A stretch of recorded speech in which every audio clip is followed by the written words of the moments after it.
A fase mais decisiva da Série C começou. O Remo já largou na frente num jogaço contra o Botafogo da Paraíba, né? O Volta Redonda e o Atlético também fizeram boas partidas e fizeram os 3 pontos, né?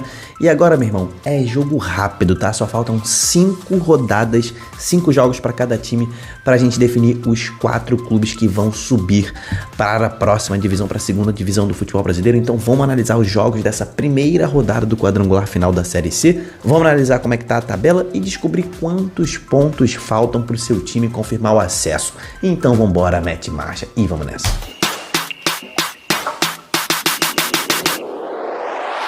Fala, torcedores e torcedoras, fanáticas e fanáticos, Diogo Cunha mais uma vez aqui na área em mais um vídeo do torcedorismo sobre Série C. Se você não conhecia o canal ainda, cara, seja muito bem-vindo. Este canal é dedicado ao futebol brasileiro, a gente tá falando nesse vídeo sobre Série C, mais cedo falando sobre Série B, vamos falar sobre Série A, como a gente sempre fala, sobre Série D. Então aqui é futebol brasileiro na veia, meu irmão, então se inscreve se você quiser saber tudo sobre o seu time e também sobre os seus adversários, né? Então, cara, hoje a gente vai falar sobre Série C, tá? Então você que tá feliz, já deixa sua curtida nesse vídeo aí, porque tem muita coisa pra gente conversar nesse vídeo e vamos falar primeiro sobre quantos pontos cada time precisa fazer para conquistar o acesso, tá?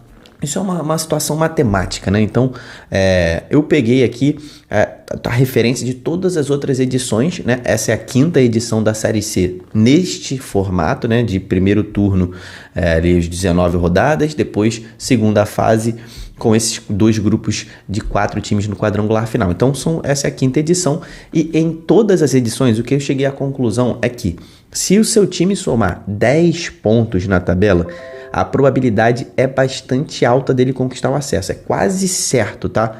Uma vez na história, um time não subiu quando somou pelo menos 10 pontos. No ano passado, tá? 2023, foi um ano muito acirrado.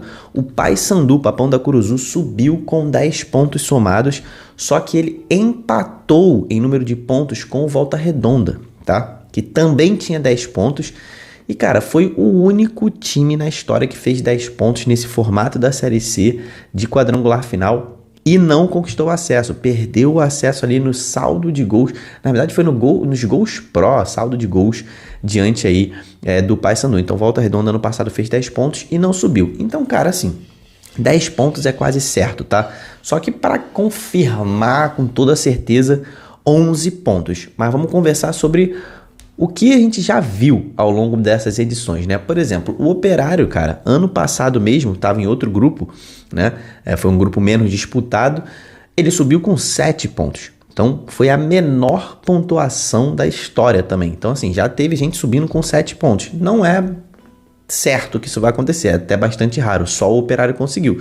Mas, por exemplo, Vitória, Criciúma, Novo Horizontino, Brusque, Londrina, todos times que já conquistaram o acesso aqui da Série C para a Série B e subiram com 9 pontos, tá? Nas edições de 2022, 2021 e 2020. Então, muitos times conseguem subir com 9 pontos. E, cara, se você atentou aí, são 9 pontos. O que 9 pontos significa? Cada time joga 6 jogos, né? Então, são 18 pontos em disputa. O seu time vai jogar 3 jogos em casa, 3 jogos fora. Então aqui, ó, se o seu time vencer os 3 jogos dentro de casa, ele vai a 9 pontos, tá? Então, ele vai a 9 pontos e praticamente garante o acesso. Muitos times subiram com 9. Agora, se ele conquistar um empate fora, vai a 10 e aumenta absurdamente as suas chances de acesso. Se ele consegue 2 empates fora, chega aos 11 pontos, que é um número mágico, né?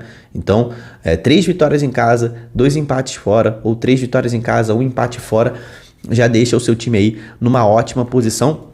E agora a gente vai falar sobre os jogos dessa primeira rodada. Vou botar a tabela aí no ar, porque assim fica mais fácil da gente conversar sobre o que aconteceu, sobre o que pode mudar, sobre quem vem pela frente. Então, tabela no ar. Assim fica mais fácil da gente visualizar, né? Tem todos os confrontos aqui, os resultados da primeira rodada. Já já a gente vai ver os próximos resultados, pra gente já os próximos confrontos, para a gente já começar a dar aí uma avaliada no que vem pela frente, né? Então, a gente tem aqui também as classificações, né, do grupo B e do grupo C. Vamos começar aqui pelo que aconteceu no grupo C, beleza? Ipiranga e Ferroviária, tá? Os times que se enfrentaram aí e ficaram no 0 a 0. Cara, foi um jogo meio morno, né? Os times não se arriscaram muito, não.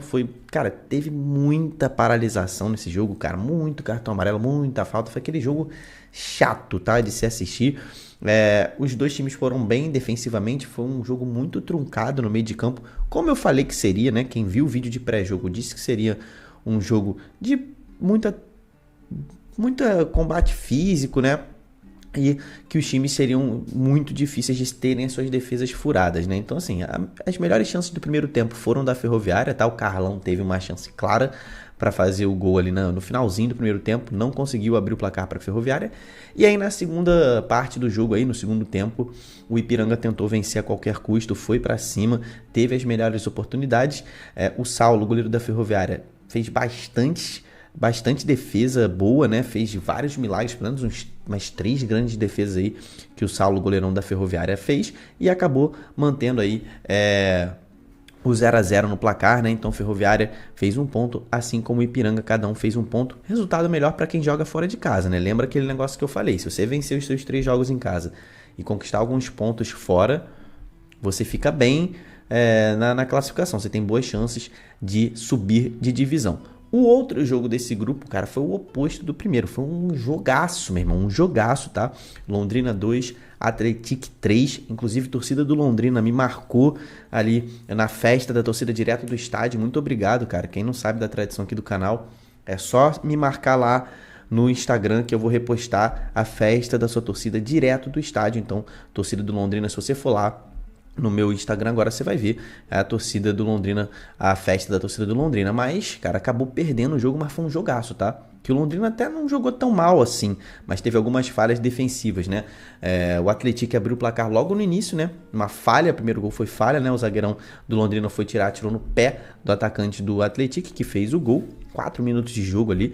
Depois o Atlético ainda fez o 2-0, tá? Mas o Londrina não se abateu, meu irmão. O Londrina foi pra cima e diminuiu ainda no primeiro tempo, tá? Esse jogo, tá? Chegou a ficar 2-1 no primeiro tempo. No finalzinho do primeiro tempo, Londrina teve um pênalti a favor, muito mal batido, goleirão do Atlético defendeu, perdeu a chance de empatar. Só que também não se abateu. Isso aí fica bom, né? Assim, perder em casa nunca é bom pro Londrina, mas pelo menos o time não se abateu com esse pênalti perdido ou com 2-0. Começou muito bem o segundo tempo, já empatou logo no iniciozinho, pressionou bastante para vencer, tentou a todo custo vencer, mas ali na metade do segundo tempo tomou um contra-ataque ali fulminante, acabou tomando o terceiro gol. O Atlético conquista um excelente resultado. Cara, se eu tô falando que 3 vitórias em casa garantem o acesso, quase garantem o acesso, cara, o Atlético já tem uma vitória fora de casa, né? Então já somou 3 pontos fora de casa, precisa fazer 6 em casa e um empate, que provavelmente vai conquistar o acesso, então desponta como um grande favorito nesse grupo C por conta dessa vitória. E o Londrina ao contrário, né? Agora o Londrina começa com uma derrota em casa, vai ter que necessariamente buscar vitórias ou pontos, né? Ou 3 empates fora de casa, principalmente uma vitória. O Londrina vai ter que vencer pelo menos um jogo fora de casa se quiser ficar com uma das vagas no grupo C. Lembrando que 2 times se classificam para a Série B do ano que vem, né? Os 2 primeiros colocados ao final das 6 rodadas são os times que garantem o acesso, né? Então assim ficou a classificação aqui no grupo C depois dessa primeira rodada, né? O Atlético, além de vencer um jogo fora de casa, contou com um empate no outro confronto. Então o Atlético já abriu 2 pontos para essas duas equipes e 3 pontos para o Londrina. O Atlético, cara, tá muito bem já nessa primeira rodada. Óbvio que é um jogo só, mas desponta como o grande favorito. Já era o favorito, agora desponta como o grande favorito para ficar com uma das vagas aqui nesse grupo C, que já está começando a encaminhar uma vaga para o Atlético e um pega para capar entre os outros 3 times do grupo. Agora vamos para o grupo B. Cara, o grupo B que a gente tem é o grupo mais forte, tá? Indiscutivelmente, o grupo B é o grupo mais forte, com o Remo, Botafogo, Volta Redonda e o São Bernardo, um bom time também. Esse grupo aqui vai ser mais disputado. Provavelmente vai entrar naquela análise que eu fiz no início do vídeo, de que aqui vai ser difícil você se classificar sem bater ali os 11 pontos, os 10 pontos, né? Pode ser que no grupo C aqui, né, um time se classifique com 7, com 8 pontos, mas no grupo B não, meu irmão. Você vai ter que bater o número mágico porque os times são muito fortes, né? Então, já começando aqui pelo jogaço entre Remo E Botafogo, Remo e Belo, cara, foi um jogaço. A torcida do Remo fez uma festa maravilhosa no Mangueirão, mosaico lindo, estádio lotado, mais de quase 45 mil pessoas no Mangueirão. Cara, foi excepcional a festa que o Remo fez para receber o seu time, né? E, cara, deu certo. O time manteve aquele ímpeto das últimas rodadas da primeira fase dentro de casa. O Remo foi para cima, o Remo dominou o jogo, né? O Pedro Vitor desencantou ali, fez 2 gols. Os 2 gols do Remo, né, foram do Pedro Vitor. Ele logo no primeiro tempo, tá? O Remo começou com toda a energia, 2-0 logo no primeiro tempo. O segundo tempo, o Remo baixou um pouco a intensidade e o Botafogo, obviamente, foi para cima porque o resultado não era bom para o Belo. Então, o Belo foi para cima, conseguiu diminuir logo no iniciozinho, naquela pressão inicial, arrumou um pênalti. Silas botou a lei do ex em prática, né? Já foi jogador do Remo e fez o gol ali do Botafogo no iniciozinho ali da segunda etapa, mas depois disso aí o Botafogo não conseguiu encurralar o Remo, tá? O Remo com a torcida empurrando muito o time, teve até mais oportunidades aí no segundo tempo, tá? O time do Remo, mesmo o Botafogo tentando chegar, o Remo conseguiu ter as melhores chances, as chances mais perigosas. Então, cara, vitória muito merecida do Remo, que larga muito bem, venceu o grande favorito aí, venceu o favorito ao acesso, né? O Belo, ele chega nessa segunda fase como o líder da primeira fase, né? Então, obviamente é um dos favoritos ao acesso e o Remo já bateu no seu principal rival aqui nessa etapa, inclusive pensando em final, né? Lembrando que o primeiro colocado de cada grupo aqui, né? Nesse momento é a Volta Redonda e o Atlético. Esses 2 times que ficarem na primeira posição, né, eles vão disputar a final da Série C, vão disputar a taça. Depois dessa segunda fase ainda tem uma terceira fase. Os segundos colocados, né, eles garantem o acesso, mas ao término do quadrangular eles ficam de férias enquanto os líderes dos grupos vão fazer a final. Então é um grande rival para a final também, né? Nessa disputa pela vaga na final. Então o Remo venceu um jogo excelente, tá? Um jogo importantíssimo. Não poderia deixar de vencer esse jogo desse rival direto.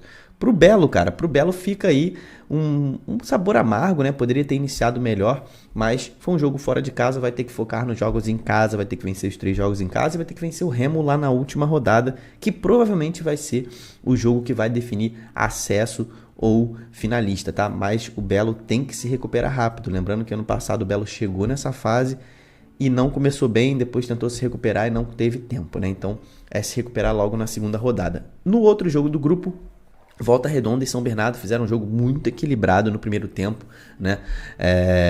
O Volta Redonda abriu o placar, logo depois o São Bernardo empatou 1 minuto depois, né?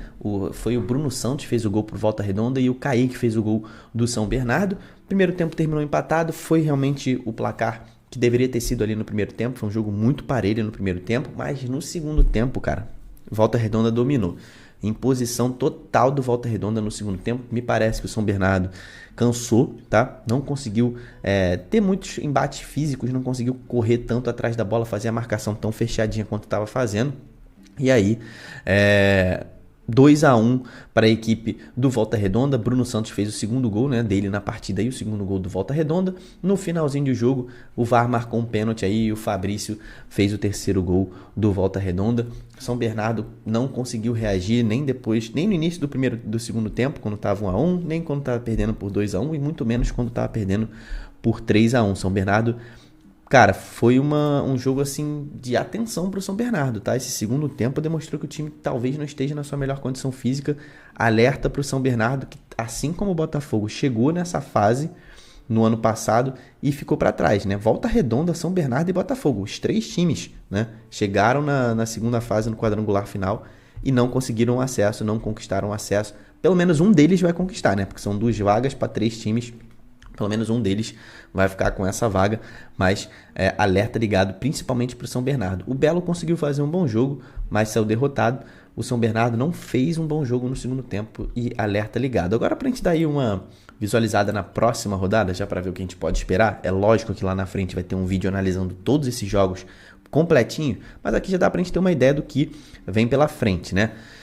Cara, o São Bernardo tem um jogo chave contra o time mais difícil, né? Junto com o Botafogo, jogo chave. São Bernardo, se perder ponto aqui, já vai complicar muito as suas chances de acesso, tá? Se o Remo vencer esse jogo, fica com acesso na mão. Isso aqui é jogo que vale muito para os dois times. O Remo podendo encaminhar o seu acesso, ficar tranquilo para as próximas rodadas, vencendo esse jogo e vencendo mais um jogo no Mangueirão, o Remo praticamente sela a sua sorte, né? Vai subir. Se vencer esse jogo e vencer mais um em casa, o Remo vai conseguir o acesso. O Botafogo tem também um jogo chave, tá? Tanto São Bernardo quanto o Botafogo, os dois times perderam fora de casa e agora voltam para casa, não podem perder ponto aqui, porque se Volta Redonda e Remo vencem esses dois jogos aqui, cara, eles vão a 6 pontos, deixam os outros dois com 0 ponto, e aí, meu irmão, para alcançar depois num tiro curto assim de 6 rodadas não vai dar. Então, jogos chaves para os mandantes aqui no grupo B. Aqui no grupo C, né, a gente tem o Atlético enfrentando o Ipiranga. Também o Atlético vencendo esse jogo pode encaminhar o seu acesso. E a Ferroviária com jogo chave contra o Londrina. O Londrina não pode perder esse jogo de jeito nenhum, tá? Vai enfrentar o time que menos jogos perdeu na competição. Até aqui a Ferroviária fez 20 jogos e só perdeu 1. O Londrina tem que vencer da Ferroviária porque perdeu em casa. E a Ferroviária tem que vencer em casa, óbvio, por conta de todas aquelas contas que a gente fez dos 3 jogos em casa serem assim o ouro de cada time. O ouro de cada time, que você não pode perder de jeito nenhum, seu ouro são os jogos em casa. Vencendo os 3 jogos em casa, o acesso fica na sua mão. Mas a gente vai ali mais pra frente na semana falar sobre esses jogos mais detalhadamente, desfalques, o que a gente pode esperar taticamente dos jogos. Então fica ligado aí. Assim está a Série C. Cara, esse quadrangular vai ser um dos mais acirrados. Os dois grupos estão equilibrados, tá? Vai ser bastante difícil. Vai ter emoção até o final. E ao longo dessa semana e das próximas semanas a gente vai continuar seguindo a Série C, tá? Vamos falar sobre os times que vão subir, os times que têm mais chances de subir, né? Vamos falar sobre as probabilidades. Em breve vai ter vídeo de probabilidade aqui no canal. Então, cara, se inscreve aqui no canal e não esquece de ativar o sininho para ter a certeza de que vai receber esses vídeos, né? Às vezes o YouTube não notifica você, então ativa o sininho para ser notificado, vai receber direto no seu celular. Deixa a sua curtida se você esqueceu aí, confere. Até o próximo vídeo, cara. Muito obrigado, tamo junto, valeu e falou!